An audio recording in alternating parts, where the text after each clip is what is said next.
Oi, hoje estamos aqui no Pode Tudo e vamos falar sobre o colóquio do dia 6/6 e do dia 11/6. Meu nome é Rafaela. Meu nome é Sofia. Meu nome é Lorenzo. Meu nome é Ana Letícia. Meu nome é Rafael. Eu vou começar falando sobre a primeira apresentação, que me chamou muita atenção, que é Instrumento ou Descrição. A matemática é uma ferramenta ou a própria realidade, do Nicolas Teixeira. A parte mais interessante para mim foi quando ele mostrou que a matemática está em tudo na nossa vida, nas construções, na simetria das ruas, ou até para construir um armário precisa de matemática. E isso foi muito interessante para mim, porque eu olho para cá e eu vejo normal. Só que se você parar para pensar, é tudo matemática à nossa frente. Bem, você não acha que esse tema é um tanto diversificado, por exemplo? O que você vê no dia a dia que você realmente considera como matemática? O que você via antes dessa guerra? Assim? Então, eu olhava um prédio, eu só via um prédio.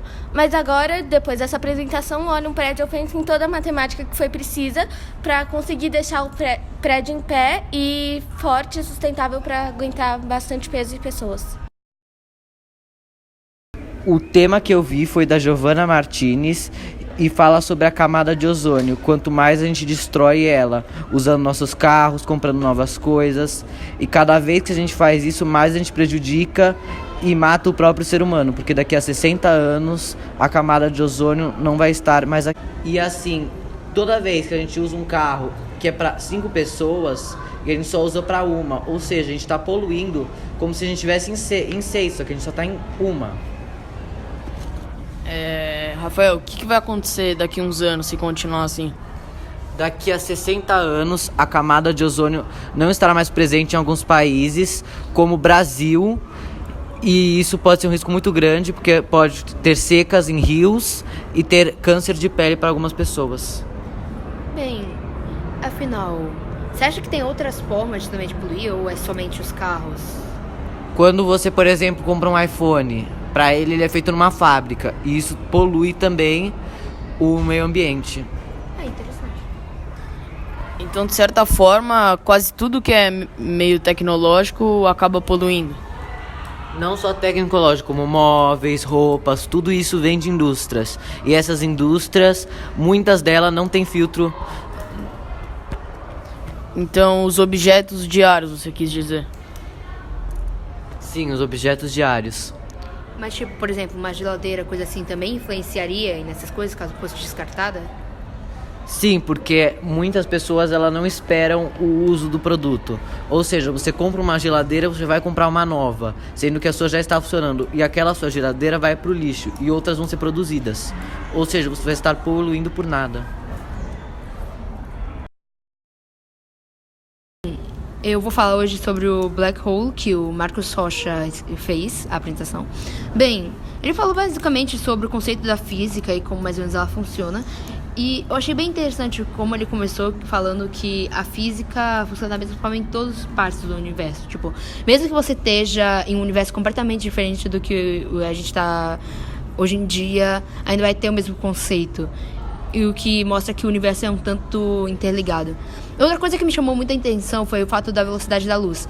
Ele falou que até poderíamos voltar em um certo período do tempo se utilizássemos corretamente a viagem pela velocidade da luz. E na sua opinião, depois de você ter assistido a apresentação, você acha que algum ser humano conseguiria voltar no tempo?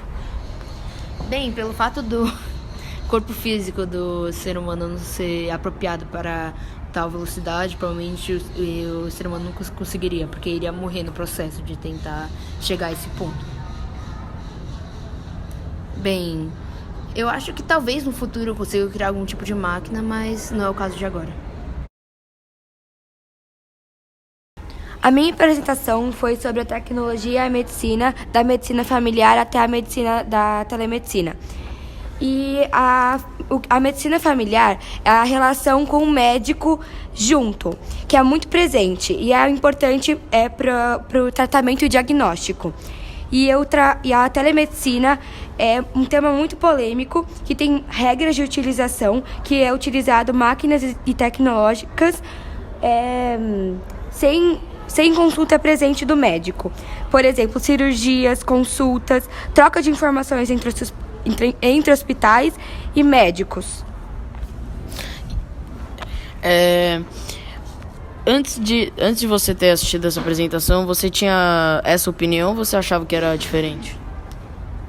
Eu achava que era muito diferente, porque eu só conhecia a medicina familiar. Eu fui conhecer a telemedicina na apresentação. Eu achei a telemedicina muito interessante, mas eu acho que eu prefiro a familiar ainda.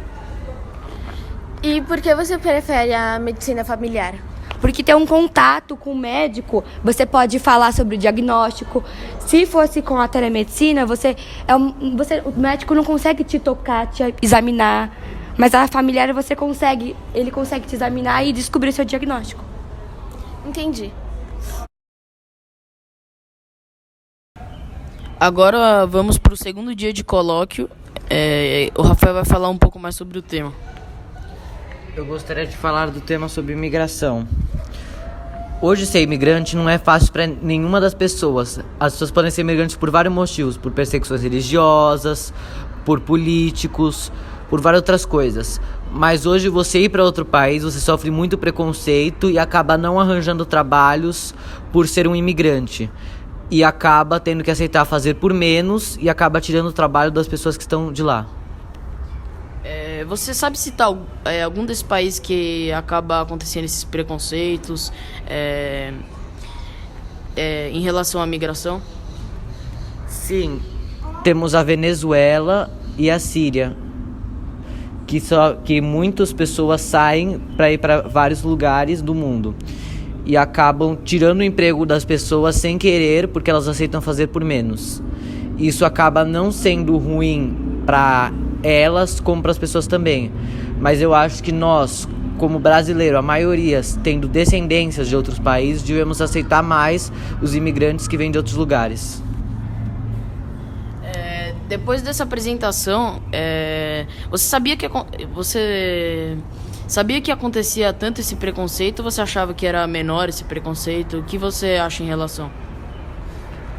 Eu sempre achei que existia um preconceito muito por a pessoa ser venezuelana. Ninguém muito, principalmente no Brasil, pela situação política que ele está passando, a frase brasileira é essa: se a gente não consegue nem cuidar da gente, por que a gente vai conseguir cuidar dos outros? Eles acabam não querendo ser muito receptivos para as pessoas que vêm de fora. Bom, e agora eu vou falar sobre a apresentação do dia 11, obesidade.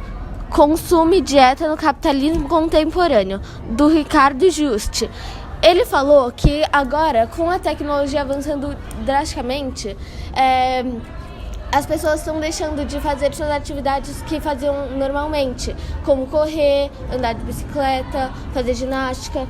E com isso elas estão ficando só em casa e comendo muito, muito, muito e sem se exercitar. Então elas estão começando a ficar obesas e o número de obesidade está aumentando muito hoje em dia. E você acha que o capitalismo influencia a obesidade? Sim, porque com iPads, telefones, televisões, as pessoas estão ficando mais entretidas em ficar em casa do que sair para correr e fazer exercício. Você também não acha que o modo capitalista que os Estados Unidos nos mostra também influencia um pouco nisso?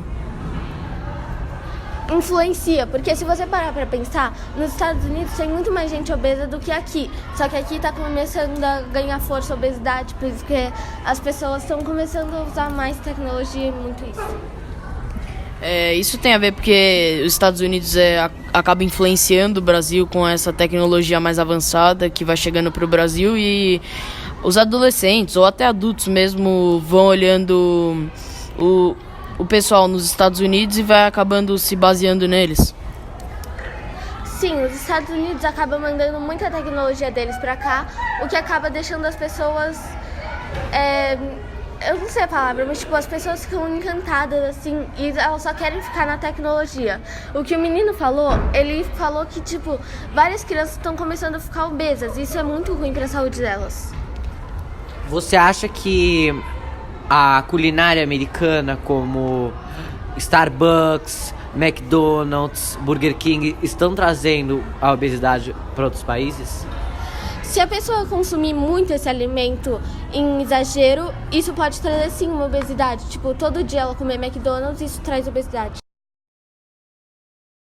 Bem, o tema que eu peguei do dia 11 é sexualidade, que foi feito por Pedro Chazan.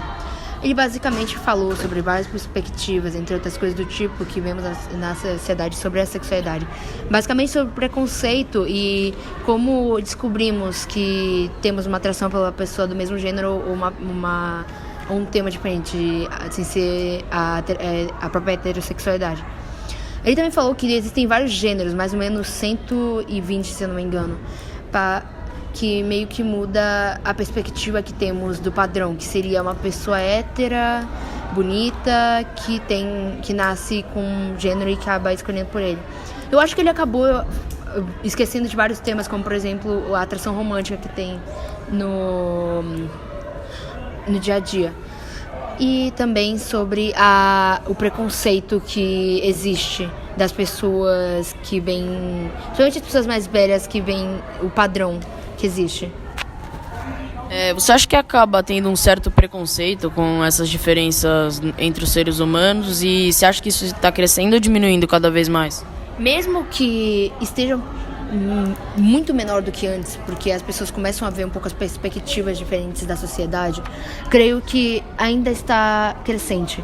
Porque as pessoas, mesmo que falem, eu respeito, ainda tem um pouco de preconceito nem fala. E as frases, tipo, seu gaysão, seu viadinho, são formas de preconceito, se você pensar um pouco.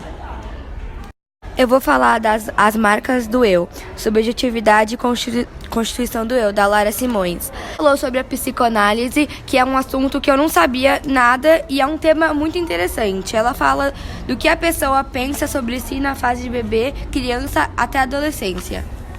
O inconsciente são as ações que não temos controle e o consciente são as ações que temos controle. Inconsciente vem de princípios naturais que começa desde pequeno.